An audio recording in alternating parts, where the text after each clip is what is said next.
और चलिए अब खबरें विस्तार से। राष्ट्रीय स्वयंसेवक संघ के सरसंघचालक मोहन भागवत ने मुसलमानों पर बड़ी बात कह दी। उन्होंने कह दिया है कि आरएसएस की शाखा में मुस्लिमों का भी स्वागत है। शर्त बस इतनी सी है कि वो खुद को औरंगजेब का वंशज नहीं मानते हो, भगवा ध्वज को लेकर के उनके मन में सम्मान हो और भारत माता की जय बोलने से उन्हें दिक्कत ना हो। भागवत के इस ऐलान को लेकर के देशभक्त भाईजान का जवाब भी आ गया है, जिसे सुनकर के औरंगजेब को सलाम करने वाले मौलानाओं गैंग को सबसे ज्यादा मिर्ची लगी है।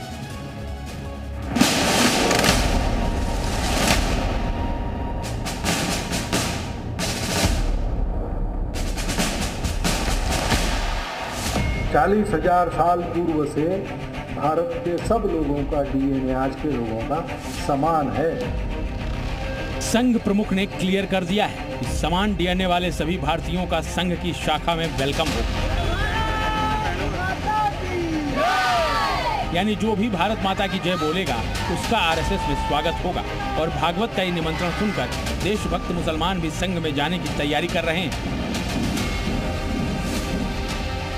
राष्ट्रवादी मुस्लिमों की संघ से दूरी मिटाने की शुरुआत खुद मोहन भागवत ने की। वाराणसी दौरे में सरसंघ चालक ने कुछ सवालों के जवाब दिए। वहां भागवत से एक स्वयंसेवक ने सवाल पूछा कि क्या वो अपने मुस्लिम पड़ोसी को भी संघ की शाखा में ला सकते हैं। तब मुस्लिमों और संघ को लेकर उन्होंने 3 बड़ी बातें कही। बिल्कुल सही कहा है भाई, भारत माता की जय कहने से किसी मुसलमान को एतराज़ नहीं होना चाहिए। हमारी जन्मभूमि है और अगर मोहन भागवत जी इतना कहने से हमें सम्मान देते हैं तो हम उनका बड़ा आदर करते हैं, हम उनका इस बात का स्वागत करते हैं। पहली शर्त केवल इतनी है कि भारत माता की जय बोलना होगा। दूसरी, भगवा ध्वज के प्रति सम्मान जताना होगा और खुद को औरंगजेब का वंशज नहीं मानने वालों का ही आरएसएस और शाखा में स्वागत होगा। मोहन भागवत कई बार ये कह चुके हैं कि भारत के रहने वाले सभी लोगों का डीएनए एक है, यानी चाहे वो हिंदू हो या मुस्लिम, उन सभी के पूर्वज सनातनी हैं और भारत की इन संतानों में संघ कोई भेदभाव नहीं करता है। 40,000 साल पूर्व से भारत के सब लोगों का डीएनए आज के लोगों का समान है। ये आज का डीएनए मैपिंग कह रहा है।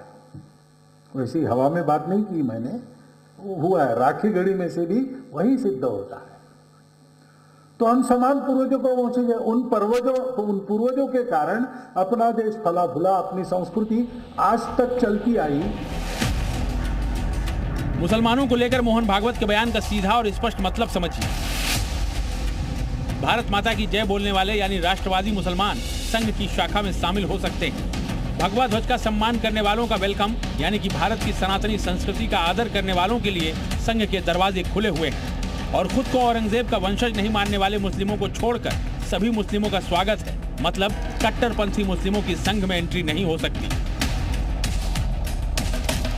मुस्लिमों की बात करके संघ प्रमुख ने साफ कर दिया है कि आरएसएस में सभी पंथ, संप्रदाय और जाति के लोगों का स्वागत है। भागवत पहले भी बता चुके हैं कि आरएसएस में जात पात जैसा कोई बंटवारा नहीं है।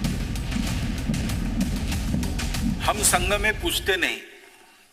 एक बार मैं सरकार्यवाह चुना गया, पहली बार। हमारे सह सरकार्यवाह सुरेश जी सोनी, उनकी नियुक्ति हो गई। तो मीडिया ने चलाया कि ये भागवत गुट की विजय हो गई, लेकिन ओबीसी को रिप्रेजेंटेशन देना है, इसलिए सोनी जी को रखा है। तो मैंने सोनी जी को पूछा कि सोनी जी आप ओबीसी में आते हैं क्या?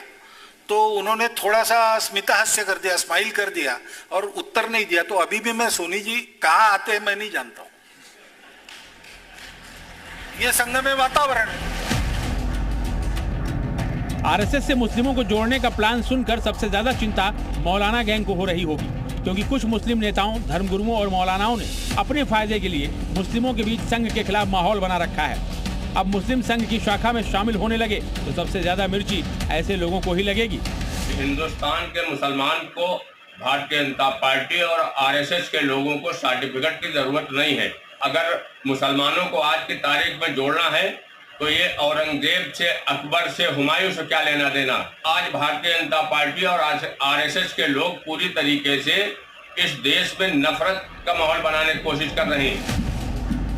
सवाल है कि क्या आने वाले दिनों में संघ की वेशभूषा में भाईजान भी दिखेंगे? अगर ऐसा हुआ तो मौलाना सबसे ज्यादा टेंशन में होंगे, क्योंकि अब तक आरएसएस में जाति वाला बंटवारा नहीं था। आने वाले दिनों में धर्म वाली दीवार भी नहीं बचेगी। ब्यूरो रिपोर्ट, जी मीडिया।